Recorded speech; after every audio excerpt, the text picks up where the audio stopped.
Okay, so this is going to be a video about moles, and it's going to be suitable for those doing triple science GCSE chemistry. The first part of it would be suitable for dual, and of course you need to know all of this to do AS level chemistry. I am going to go quite fast, so I'm going to assume that you know how to rearrange equations with three subjects and that you know how to work out the relative molecular masses of substances. I'm going to start off by bringing in three key equations and thinking of a way how to memorize these three equations, because unlike physics, say, you won't get an equation sheet in chemistry. So you will have to learn these equations by heart. You will need to memorize them. So I'm just going to take you through one way to memorize those.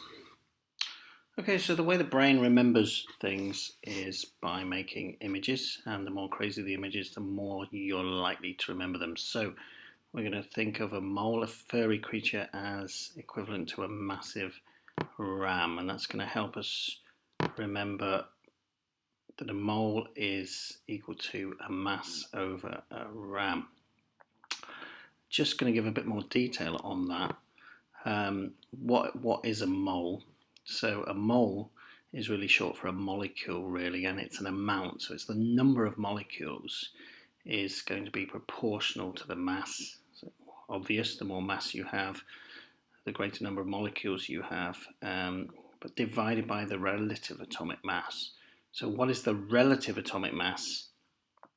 That is the mass of any molecule relative to an atom of carbon. Okay, so obviously, if you've got a light element like hydrogen, that's 12 times lighter than carbon, then you're going to end up with a lot of molecules for the same amount of mass. And of course, relative atomic mass could be on the bottom of the equation, or it could be relative molecular mass. It's just relative atomic mass is easier to memorize through using a picture.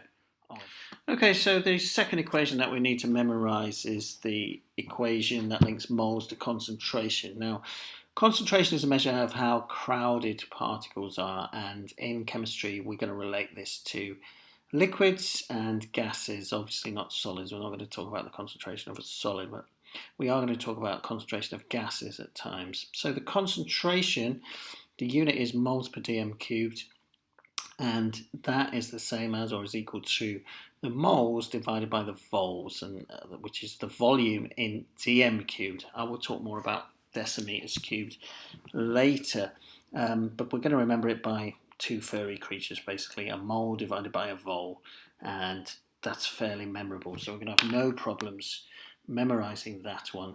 And the third equation that we're really going to have to remember is the gas volume equation. Now, those of you of a certain age will remember a series called Hitchhiker's Guide to the Galaxy, where the meaning of life was determined by a computer as being 42. Okay, some people are less familiar with this, but there we go. What is the meaning of chemistry, therefore? We're going to reverse that and put 24. So what I'm going to do is reverse the 42 to 24. The meaning of chemistry is 24. And I'm going to reverse the previous equation that I just showed you, which was moles over vols.